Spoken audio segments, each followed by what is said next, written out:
Assalamualaikum warahmatullahi wabarakatuh. Alhamdulillahirrahmanirrahim. Pada malam hari ini saya akan mempresentasikan mapping dari kitab kisah Nabi Sulaiman. Jadi saya akan menjelaskan tentang Nabi Sulaiman secara singkat. Nah, yang pertama, nama Nabi Sulaiman itu disebutkan di dalam Al-Quran sebanyak 16 kali. Nah, itu terdapat di surat pertama ada Al-Baqarah, yang kedua ada surat An-Nisa, yang ketiga surat Al-An'am, yang keempat ada di surat Al-Anbiya, yang kelima ada di surat 27, dan yang ke-8 itu ke-5, 6, 7. Yang ke-7 ya, yang tadi ke-6, yang ke-7 ada di Quran surat Saba. Nah, terus jadi Nabi Sulaiman itu menurut data itu hidup pada dari tahun sekitar 975 sampai 935 sebelum Masehi. Nah, jadi Nabi Sulaiman ini sudah diakui kepintarannya atau ya kecerdasannya ketika umur 11 tahun. Ya, jadi ketika dia itu membantu ayahnya memecahkan masalah. Jadi gimana ya? Di kisahnya itu gini. Ada dua orang yang datang kepada Nabi Daud, yaitu ayahnya Nabi Daud, ayahnya Nabi Sulaiman. Nah, itu dua orang itu jadi minta masalah masalahnya yang dipecahkannya bagaimana gitu. Nah, terus disuruh cerita masalahnya kayak gimana. Terus yang minta solusinya itu bilang, jadi tadi malam kebun saya dihancurkan oleh kambing-kambing teman saya ini. Nah, terus bagaimana yang dapat saya lakukan agar bisa kembali lagi kebun saya, dan bagaimana apa yang dia lakukan agar bisa mengganti gitu. Nah, terus kata Nabi Daud itu kasih kan yang punya kambing itu disuruh ngasih kambingnya ke yang punya tanaman. Nah, terus udah pas baru keluar pintu tiba-tiba ketemu Nabi Sulaiman. Apa yang ayahku kasih, apa yang ayahku bilang kepada kalian. Nah, terus keduanya itu menjawab ya seperti yang tadi disuruh. Nah, kemudian Nabi Sulaiman berkata pokoknya yang kurang nggak terima gitu, nggak kurang suka atas solusi dari ayahnya. Nah, kemudian karena Nabi Daud tahu kalau anaknya itu tidak setuju atas pendapatnya, maka Nabi Sulaiman pun dipanggil oleh Nabi Daud. Nah, wahai anakku, mengapa engkau tidak tidak mengikuti, pokoknya kayak kurang setuju gitu, mengapa? Nah, terus anaknya jawab, karena menurut itu kayak kurang adil. Nah, jadi yaudah, berikan pendapatmu. Nah, jadi menurut Nabi Sulaiman itu bahwa ya benar tadi yang punya kambing itu ngasih kepada yang punya tanaman. Nah, diambil susunya, terus dibuat keturunan. Nah, tapi juga dibuat nanti yang punya kambing itu juga nanam tanaman itu sesuai jumlah yang dirusaknya gitu. Nah, terus ditanam sampai panen. Terus udah panen besar, baru dikasih yang punya tanaman. Nah, terus kambingnya yang punya kambing dibalikin semuanya. Nah, jadi kan gimana ya, kayak tukeran bentar, terus dikembangin, terus dibalikin lagi gitu. Nah, itu menurut Sulaiman. Nah, habis itulah pintar juga anakku. Nah, langsung disetujui seperti itu. Nah, itu contoh contoh dari salah satu kebijaksanaan dari Nabi Sulaiman itu pada waktu masa kecil. Nah, terus Nabi Sulaiman sama Nabi Daud itu dua orang yang diutus apa ya, ya pokoknya diutus itu kepada bangsa Israel pokoknya gitulah. Nah terus Nabi Sulaiman di bukunya itu meninggal di Baitul Maqdis di Palestina. Nah terus yang kedua ada tentang Nabi Daud. Nah jadi di buku itu Nabi Daud merupakan orang yang pertama yang menjadi rasul, kemudian yang menjadi raja. Jadi nggak hanya rasul saja, rasul kemudian raja. Nah jadi kenapa bisa jadi raja? Karena dulu ketika waktu Nabi Daud masih kecil itu, tau kan kayak kisah Daud Jalut apa Talut Jalut gitu. Nah pokoknya gitulah. Nah, jadi pas waktu masih kecil Nabi Daud itu perang. Jadi perang itu ngikut Raja Tolut. Nah, ya ngikut Raja Tolut untuk mengalahkan Raja Jalut yang kafir. Nah, seperti itu.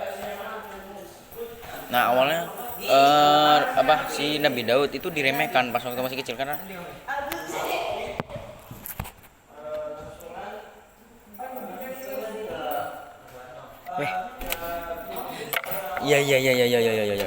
Oh, sibit banget lagian. Sipit banget. Dasar HP filter. Seneng aku. Udah sesuai kenyataan. Tapi kok suka bikin story? Siapa? Kamu. Mau. Nah, jadi nggak hanya menjadi raja saja. Tuh Nabi Daud juga raja yang bertakwa, kemudian juga berilmu. Nah, karena kalau nggak kurang ilmunya maka akan kurang adil. Nggak hanya bertakwa berilmu juga, tapi juga adil sama rakyatnya. Begitu. Oh iya, melanjutkan kisah yang tadi. Jadi karena meremehkan itu karena pas di tengah perjalanan Nabi Daud itu melihat batu. Nah batunya itu bisa bicara pada Nabi Daud. Nah, kemudian ambil aku. Nah, gitu. Ya pokoknya gitu, mengajak-ajak Nabi Daud untuk diambil, untuk ikut berperang. Nah, kemudian Nabi Daud mengambilnya, seret. Nah, untuk berperang. Kemudian dilihat oleh para prajurit. Ngapain dia bawa batu? Karena nggak bakalan mempan. Nah, terus pas perang, nah Nabi Daud itu langsung hadapan Raja Jalut. Ya pokoknya diremehin, seret. Tiba-tiba dilempar batu yang tadi bisa ngomong, seret.